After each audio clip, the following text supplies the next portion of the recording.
ഇന്ത്യക്കാരുടെ Europe, New Zealand, Australia സ്വപ്നങ്ങൾക്ക് കരുതലുകൾ വീഴ്ത്തിക്കൊണ്ട് കഴിഞ്ഞ ദിവസം അറസ്റ്റിലായ വ്യാജ സർട്ടിഫിക്കറ്റ് വിവാദത്തിലെ പ്രശ്നങ്ങൾ വളരെ ഗുരുതരമായി കൊണ്ടിരിക്കുകയാണ്.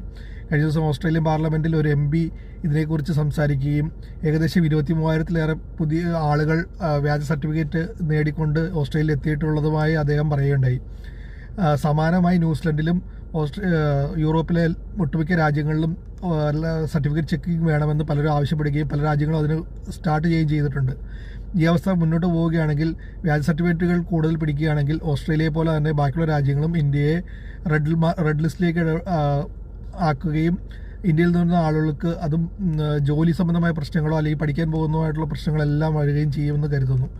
അപ്പോൾ ഇതുപോലുള്ള വ്യാജ സർട്ടിഫിക്കറ്റ് വാങ്ങിച്ചവർ എത്രയും പെട്ടെന്ന് ഈ രാജ്യങ്ങളിൽ ജോലി ചെയ്യുന്നുണ്ടെങ്കിൽ തിരിച്ചു പോയില്ല എങ്കിൽ അവർക്ക് 10 വർഷം വരെയോ 1 വർഷം ആയുഷ്കാലം ബാൻ ചെയ്യപ്പെടുകയും ചെയ്യാൻ സാധ്യതയുണ്ടെന്ന് കൂടി പറയേണ്ടതുണ്ട്.